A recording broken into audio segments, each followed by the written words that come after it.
नमस्कार दोस्तों, हिंदू धर्म में आप लोगों का बहुत बहुत स्वागत है। तो आज की इस वीडियो में मैं आप लोगों को बताऊंगी कि ब्रह्मा जी की पूजा क्यों नहीं होती है। हिंदू धर्म में भगवान विष्णु और भगवान शिव की तो पूजा की जाती है, लेकिन ब्रह्मा जी की पूजा नहीं की जाती है, जबकि इस विश्व की उत्पत्ति ब्रह्मा जी ने ही की है। जितने भी जीव जंतु हैं वे सब ब्रह्मा जी से उत्पन्न हुए हैं। चारों वेद भी ब्रह्मा जी के सिर से उत्पन्न हुए हैं। इसके बाद भी ब्रह्मा जी की पूजा नहीं की जाती है, जबकि देवताओं तथा असुरों की तपस्या में प्राय सबसे अधिक आराधना इन्हीं की होती है। लेकिन प्रचलित समाज में इनकी पूजा कोई नहीं करता और न ही इनके नाम का कोई व्रत या त्योहार है।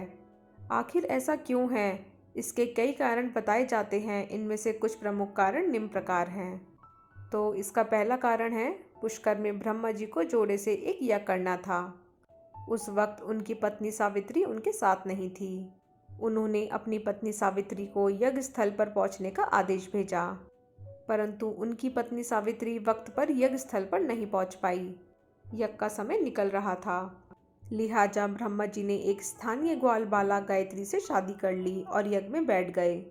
जाट इतिहास के अनुसार गायत्री देवी राजस्थान के पुष्कर की रहने वाली थीं, जो वेद ज्ञान में पारंगत होने के कारण विख्यात थीं।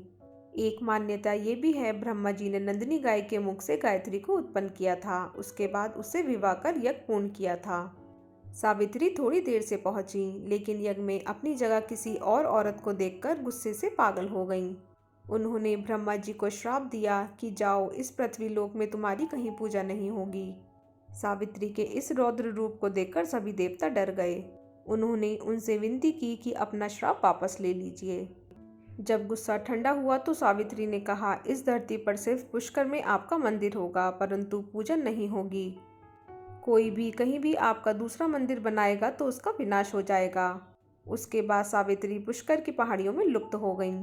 ब्रह्मा जी ने पुष्कर झील के किनारे कार्तिक शुक्ल एकादशी से पूर्णमासी तक यज्ञ किया था, जिसकी स्मृति में अनादिकाल से यहाँ कार्तिक मेला लगता आ रहा है।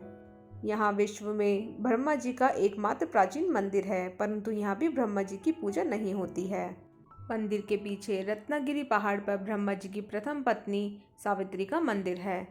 मान्यता यह है कि माँ सावित्री अपने भक्तों की सभी मनोकामनाएं पूर्ण करती हैं। विवाहिताएं अपने सुहाग की लंबी उम्र के लिए यहाँ प्रार्थना करती हैं और सुहाग सामग्री भेंट करती हैं। झील की उत्पत्ति के बारे में कहा जाता है कि ब्रह्मा जी के हाथ से यहीं पर कमल पुष्प गिरने से जल प्रस्फुटित हुआ, जिससे इस झील का उद्भव हुआ। पुष्कर के उद्भव का वर्णन पद्म पुराण में मिलता है।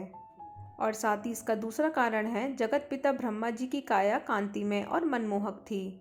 उनके मनमोहक रूप को देखकर स्वर्ग अप्सरा मोहिनी कामासक्त हो गईं और वे समाधि में लीन ब्रह्मा जी के समीप ही आसन लगाकर बैठ गईं।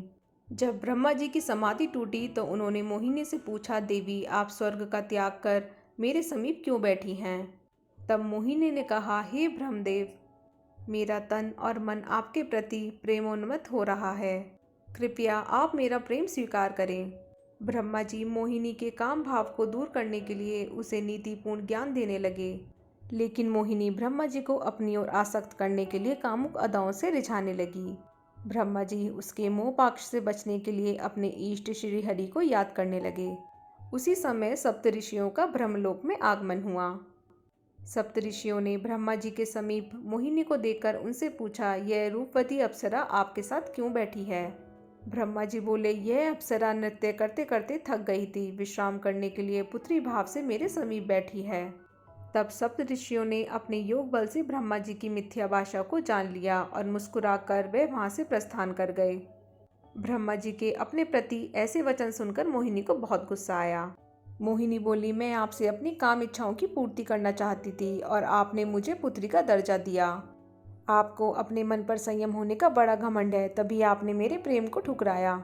तब मोहिनी ने श्राप दिया, यदि मैं सच्चे हृदय से आपसे प्रेम करती हूँ तो जगत में आपको पूजा नहीं जाएगा। तीसरा कारण, एक बार ब्रह्मा जी व विष्णु जी में विवाद छिड़ गया कि दोनों में श्रेष्ठ कौन है। ब्रह्मा जी सृष्टि का रचयिता होने के कारण श्रेष्ठ होने का दावा कर रहे थे और भगवान विष्णु पूरी सृष्टि के पालनकर्ता के रूप में स्वयं को श्रेष्ठ कह रहे थे। तभी वहाँ एक विराट लिंग प्रकट हुआ।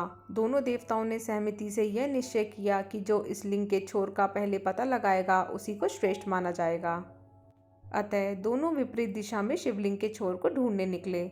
छोर ना मिलने के कारण विष्णु जी लौट आए। ब्रह्मा जी भी सफल नहीं हुए, परंतु उन्होंने आकर विष्णु जी से कहा कि वे छोर तक पहुंच गए थे। उन्होंने केतकी के फूल को इस बात का साक्षी बताया। ब्रह्मा जी के असत्य कहने पर स्वयं शिव वहां प्रकट हुए और उन्होंने ब्रह्मा जी का एक सिर काट दिया और केतकी के फूल को भी श्राप दिया कि पूजा में कभी भी केतकी के फूलों का इस्तेमाल नहीं होगा और न ही ब्रह्मा जी की पूजा की जाएगी। इसी कारण ब्रह्मा जी की पूजा नहीं की जाती है। चौथा कारण, ब्रह्मा जी ने सृष्टि के निर्माण के बाद देवी सरस्वती को बनाया। सरस्वती को बनाने के बाद ब्रह्मा जी उनकी खूबसूरती से मोहित हो गए। वे उन्हें अपनी पत्नी के रूप में पाने के लिए उत्सुक हो गए। सरस्वती ब्रह्मा से कोई संबंध नहीं बनाना चाहती थी, इसलिए उन्होंने अपना रूप बदल लिया। लेकिन ब्रह्मा ने हार नहीं मानी, वे देवी सरस्वती के पीछे पड़े रहे। जिससे परेशान होकर अंत में सरस्वती ने गुस्से में आकर ब्रह्मा को श्राप दिया कि दुनिया का निर्माण करने के बावजूद उनकी पूजा नहीं की जाएगी, क्योंकि वे पूजा के लायक नहीं हैं। इस कारण भी ब्रह्मा जी की पूजा नहीं की जाती है। श्राप सुनते ही ब्रह्मा जी ने देवी सरस्वती को समझाया कि मैं तो आपसे सृष्टि के निर्माण में आपका सहयोग प्राप्त करने का अनुरोध कर रहा हूँ। यदि आप सहयोग नहीं करेंगी तो सृष्टि का निर्माण कैसे होगा। यह सुनकर माँ सरस्वती ने अपना श्राप वापस लेना चाहा, लेकिन देवी सरस्वती का जन्म तो ब्रह्मा जी के मुख से हुआ था। वह वाणी की देवी थीं, अतः उनका श्राप तो पूरा होना ही था। सरस्वती पुराण और मत्स्य पुराण के अनुसार पहले तो सरस्वती जी चारों दिशाओं में छिपती रहीं, परंतु वे ब्रह्मा जी की नज़रों से बच नहीं पाईं। बाद में वे आकाश में जाकर छिप गईं, परंतु ब्रह्मा जी के पांचवें मुख ने उन्हें ढूंढ लिया। अतः ब्रह्मा जी के सृष्टि निर्माण में सहयोग करने के अनुरोध को उन्होंने स्वीकार कर लिया और ब्रह्मा जी से विवाह कर लिया। ब्रह्मा जी और माँ सरस्वती 100 वर्षों तक पृथ्वी पर रहे। उनके स्वयंभू मनु नामक पुत्र हुआ। स्वयंभू मनु धरती का प्रथम मानव था। सभी मनुष्य उनकी संतान हैं। हिंदू धर्म की ये बहुत बड़ी विशेषता है कि चाहे कोई कितना ही ताकतवर क्यों ना हो, चाहे कोई देवता ही क्यों ना हो, परंतु यदि उसका आचरण गलत है या उसने किसी का दिल दुखाया है तो उसे उसकी सज़ा अवश्य मिलती है। तो दोस्तों, अगर आप लोगों को मेरा ये वीडियो थोड़ा सा भी हेल्पफुल लगा हो तो इसे लाइक और शेयर करना ना भूलिएगा और मेरे चैनल को सब्सक्राइब ज़रूर कीजिएगा। धन्यवाद।